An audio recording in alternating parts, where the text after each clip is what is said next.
ഉള്ളത് പറഞ്ഞാൽ ഇത് വല്ലാത്തൊരു കാലമാണേ. ആരാണ് ക്രിമിനൽ, ആരാണ് വിശുദ്ധൻ എന്ന് തിരിച്ചറിയാൻ പറ്റാത്ത കാലം. പുരോഹിതന്മാർ പോലും പെൺകുട്ടികളെ പീഡിപ്പിച്ച കേസിൽ പിടിയിലാവുന്ന കാലം.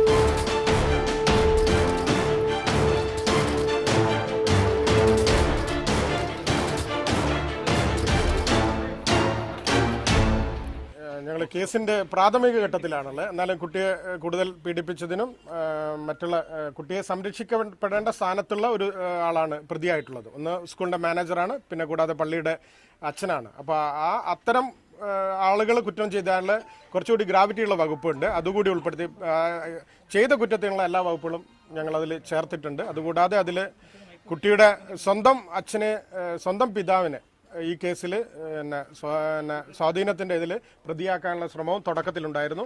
അതും സംയോജിതമായ പോലീസിൻ്റെ ഒരു അന്വേഷണവും ശരിയായ ഇടപെടലുമാണ് യഥാർത്ഥ പ്രതിയിലേക്ക് പോലീസ് എത്താനിടയായത്. ഈ വികാരിയച്ഛനെ ശരിക്കും അറിയാവുന്ന ഒരാളെ പൊളിമിക്സിനറിയാം. ഒരുപക്ഷെ അദ്ദേഹത്തോട് ചോദിച്ചു നോക്കിയാൽ അറിയാം എന്തുകൊണ്ടായിരിക്കാം ഇങ്ങനെയൊക്കെ പറ്റിപ്പോയത് എന്ന്. ഞാൻ ആ ചോദ്യത്തിന് ഉത്തരം പറയാൻ വന്നതല്ല. എങ്കിലും അങ്ങ് ചോദിച്ചത് ആ റൂബിൻ അച്ഛനെ പറ്റിയില്ലേ, കണ്ണൂരെ അല്ലേ? അങ്ങനെ പറ്റിയല്ലേ? നിങ്ങളിപ്പോഴല്ലേ അങ്ങനെ പറ്റി കേൾക്കുന്നത്? 10 വർഷത്തിന് മുമ്പ് ഞാൻ പരസ്യമായി പറഞ്ഞതാ ഈ വൈദികനെ ചാട്ടവാർ കൊണ്ട് അടിക്കണമെന്ന് ഞാൻ പറഞ്ഞതാ. അറിയാവോ? ഈ വൈദികൻ ദീപിക എന്ന് പറയുന്ന കത്തോലിക്ക സ്ഥാപനം, മാധ്യമത്തെ കച്ചവടം ചെയ്തതിന് നേതൃത്വം കൊടുത്ത അതിഭീകരനാണ്. മതിയോ? അതിഭീകരൻ. അദ്ദേഹത്തെ പറ്റി ഈ അന്വേഷണം മാത്രം പോരാ. ഈ ഒരു പെൺകുട്ടി പ്രസവിച്ചതുകൊണ്ട് മാത്രം ആയില്ല. പല സ്ത്രീകളെയും നാട്ടിൽ നിന്ന് കൊണ്ടുപോയിട്ടുണ്ട്. അതെല്ലാം അന്വേഷണ വിധേയമാക്കണം എന്നാണ് എൻ്റെ അഭിപ്രായം. കാരണം കത്തോലിക്ക സഭയ്ക്ക് അപമാനമാണെന്ന് 10 കൊല്ലം മുമ്പ് ഞാൻ പറഞ്ഞു. മനസ്സിലാക്കിക്കോണം. അപ്പോൾ പറഞ്ഞു വരുന്നത് ഈ അച്ഛൻ പണ്ടേ ഇത്തരക്കാരനാണ് എന്നാണോ?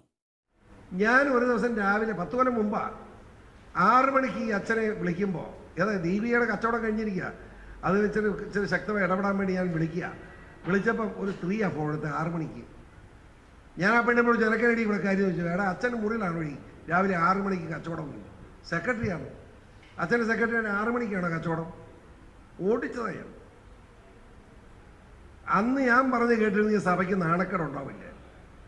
ഇത് സഭയ്ക്ക് അപമാനമായി പോയി. ഒരു കത്തോലിക്കൻ എന്ന നിലയിൽ എൻ്റെ മനപ്രയാസം അറിയിക്കുകയാണ്. 10 കൊല്ലം മുമ്പ് ഞാൻ പറഞ്ഞതാണ്. ഇളെ അന്നേ ലോഹി ഇടുകയല്ലോ, ലോഹം ഊരിച്ച് അന്നേ വിട്ടച്ചാൽ പോലെ. കത്തോലിക്കർക്ക് മാത്രമല്ലല്ലോ അച്ചായ, ഇതിപ്പോ കേരളത്തിന് മൊത്തം നാണക്കേടായില്ലേ? ഈ ഒരു കേസ് കൊണ്ട് തീരുകയല്ലെന്ന് ഞാൻ മനസ്സിലാക്കുന്നു. കാരണം എന്താണെന്ന് ചോദിച്ചാൽ, ഇയാൾ പല സ്ത്രീകളെയും വിദേശത്ത് കൊണ്ടുപോകാൻ പറഞ്ഞ് കൊണ്ടുപോയിട്ടുണ്ട്. എവിടെയാണെന്ന് അന്വേഷണ വിധേയമാക്കേണ്ടി വരും. വളരെ പ്രധാനപ്പെട്ട കാര്യമാണ്. ഇനി അത് നമ്മൾ ചോദിക്കും. അങ്ങനെ പോലെ ഒരു ചോദ്യം കൂടിയുണ്ട്. അച്ഛനെ ഇത്രയും അറിയുമെങ്കിൽ അച്ഛനോട് അടുപ്പമുള്ള രാഷ്ട്രീയക്കാരെയും അറിയാമായിരിക്കുമല്ലോ. അതിലാരെങ്കിലും അദ്ദേഹത്തെ രക്ഷിക്കാൻ വന്നേക്കുമോ? ഈ അച്ഛനെ രക്ഷിക്കാൻ ഒരു രാഷ്ട്രീയക്കാരനും കൂടുകയില്ല. അങ്ങനെ കൂടുന്നവൻ ഏറ്റവും മ്ലേച്ഛനായിരിക്കും. മതിയോ? ഒരു മ്ലേച്ഛന് മാത്രമേ ഇതുപോലെ ഒരു വൃത്തികെട്ടവനെ സഹായിക്കാൻ കഴിയൂ. അങ്ങനെ ആരെങ്കിലും സഹായിക്കും എന്ന് ഞാൻ പ്രതീക്ഷിക്കുന്നില്ല.